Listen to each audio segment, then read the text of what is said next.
we have here now is I decided after running this, it's been running for I guess 10, 11 days or so, and I have been working with the batteries, the charge batteries, which I have two, one over here and one over here. So they've been going up and down as I put the load on, put the lights on them, and really wasn't learning much from it other than I found that I could take the batteries down to 5 volts, 6 volts, and I read places that wasn't a good thing to do. So the last couple of days I noticed that they were going deeper when they went down, and they were going higher when they went up, kind of like a deep cell.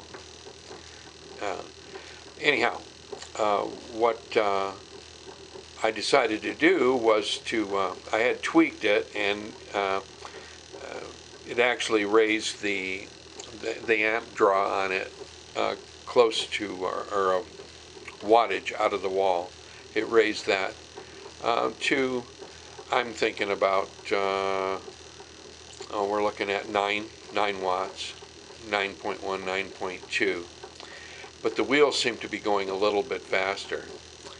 So what I decided to do was to go ahead and shut it down, and I wanted to tweak it and keep it going as long as I could to get the best run out of it.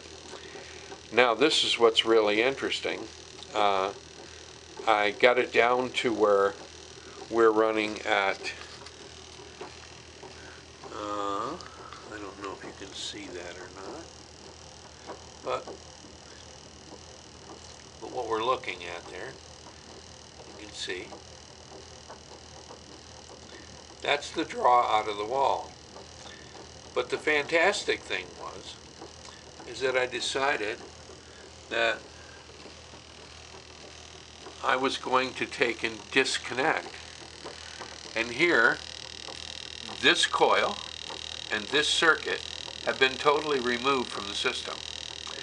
And well, I shouldn't say that, because actually it's there, and this coil is actually putting a drag, that has a cogging effect in it. It's the coat hanger core.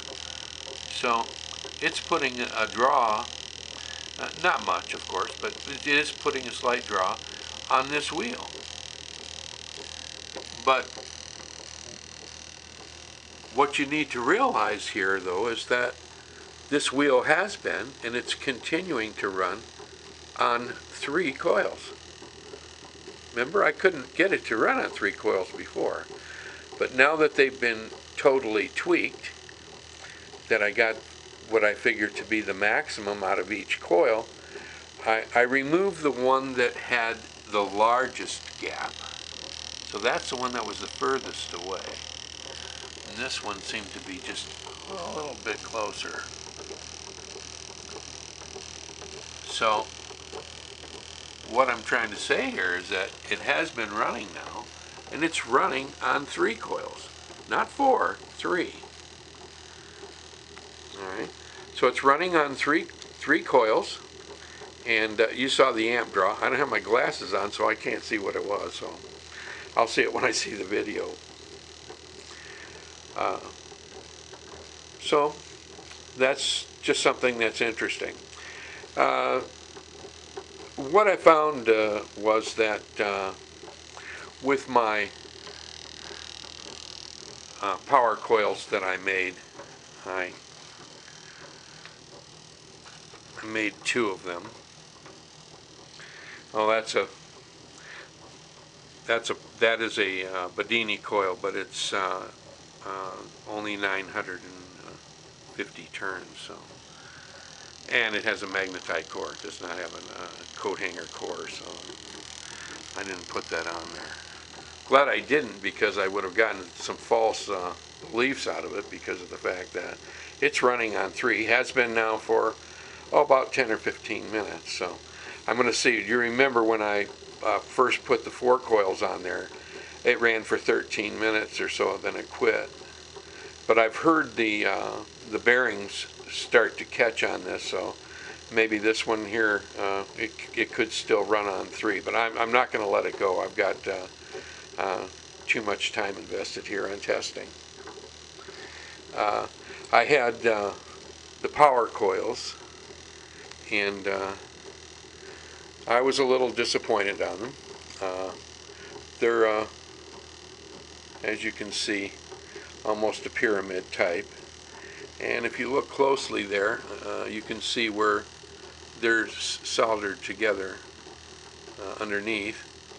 And then the other 2 wires, it's a bifilar, so the other 2 wires here go to it's a full bridge rectifier.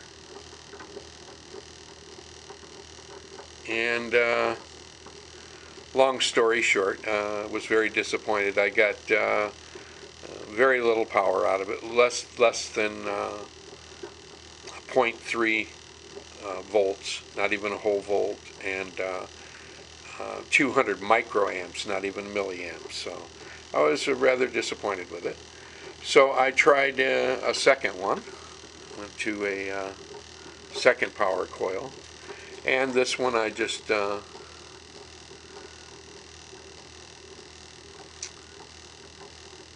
what I did was I put both wires, I wired them together inside and outside, and I get the same reading on this. So it has the magnetite core, and once again I was disappointed. I shouldn't be, because of the speed on this. I'm seeing that even people that are out there, when they get their wheels up to 1700, 1600, 1700 RPMs, their power coils aren't putting. If you're, we're looking 10 watts maybe. So we've got to get some speed on this wheel. I've been looking at Sir Farquhar's circuitry, and his laid out a little bit different, so I have to get a different mindset on that. I think what I'll probably do is add another couple coils on this and see if I can kickstart it and maybe boot it up. But it's going to need some real power turning. I can see that. And the revolutions, the RPMs, from the testing that other people have done, I mean, I've looked at all the other work that I could see, and I've seen as much as 5,000, 4,000 RPM out there on some of these wheels. They're not this big, but